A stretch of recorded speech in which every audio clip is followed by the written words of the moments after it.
droits des victimes. Déclaration liminaire. La personne humaine est sacrée et inviolable.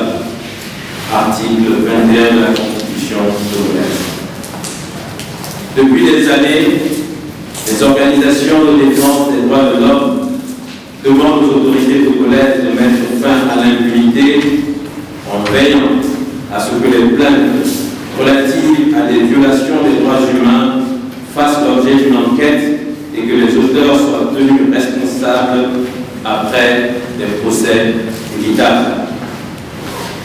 Depuis 2005, les acteurs de la société civile, les organes de protection des droits de l'homme des Nations Unies et d'autres acteurs pertinents se sont succédés pour condamner ces violences, mais l'écrasante majorité des allégations crédibles de violation des droits de l'homme, y compris la mort d'enfants et de manifestants, n'ont pas donné lieu à des poursuites. On peut citer le cas des enfants Anselme Sinandare, 12 ans, Touti Sinalenge, 21 ans, Rachad Agrien, 17 ans, Jojo Zoumede, 13 ans, Moufidou, 11 ans, et la liste n'est pas exhaustive. Pourtant, les autorités ont à plusieurs reprises pris des engagements pour mettre fin à ce cycle de violence et d'impunité. Le Togo est parti de plusieurs conventions internationales relatives aux droits de l'homme et au plan national.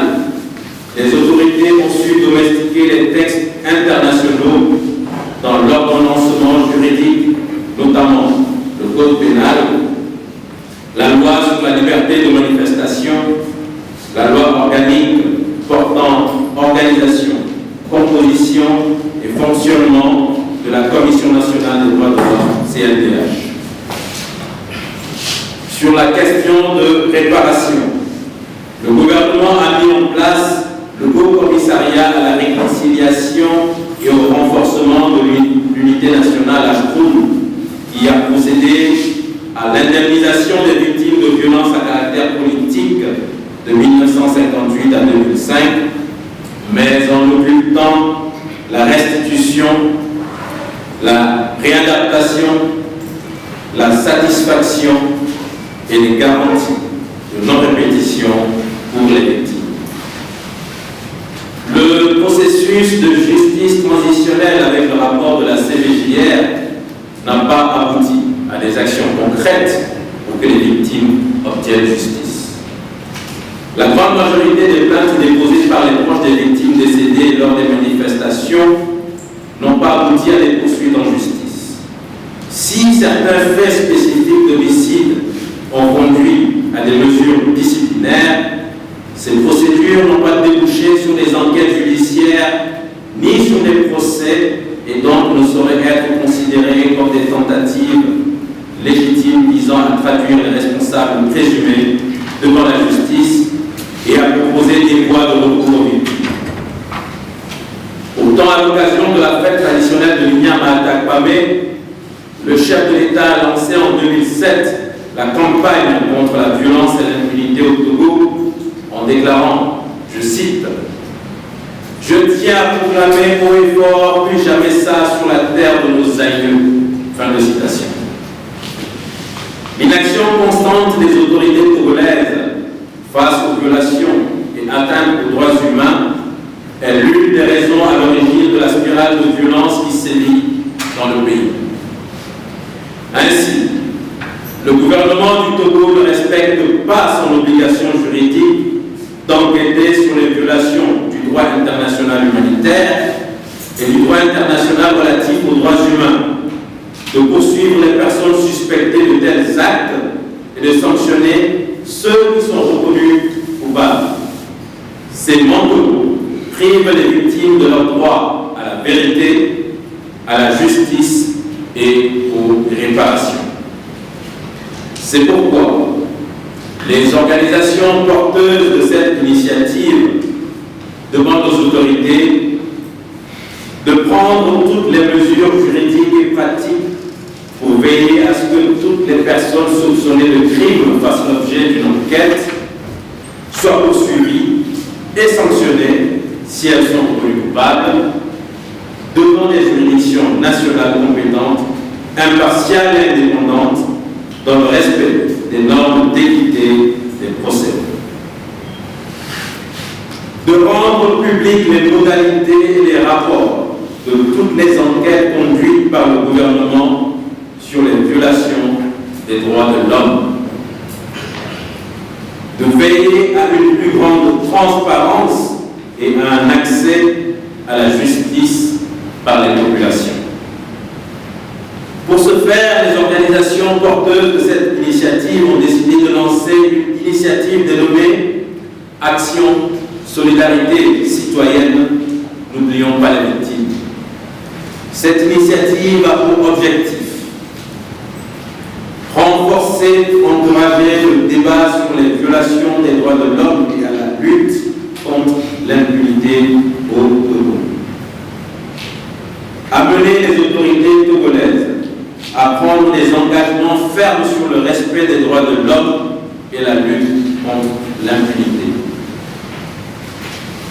Susciter plus d'intérêt auprès des autorités sur la question des réparations des préjudices subis par les victimes de torture, tout en respectant le principe de séparation des pouvoirs.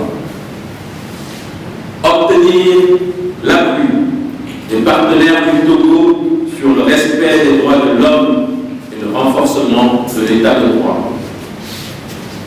L'atteinte de ces objectifs permettra de contribuer à la manifestation de la vérité et à l'effectivité de la justice sur les violations des droits de l'homme et de mener des actions de solidarité en faveur des victimes directes et indirectes. Pour atteindre ces objectifs, les organisations de la société civile membres du groupe entendent s'appuyer sur 3 moyens d'action. D'abord, le groupe entend mener des campagnes de sensibilisation. Ensuite, mener le plaidoyer.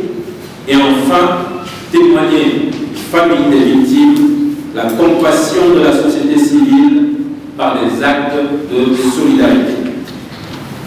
Peuple togolais, notre diversité ethnique et culturelle est une source de richesse qui nous appelle à œuvrer ensemble à un idéal commun, celui d'un Togo uni, en paix et prospère, où l'état de droit est une réalité. Lutter contre l'impunité est un devoir pour chaque citoyen, car la justice est le socle du vivre ensemble dans toute société. Voilà pourquoi l'initiative Action Solidarité Citoyenne nous concerne tous. Sa réussite dépend de l'implication de chacun, quel que soit son statut social.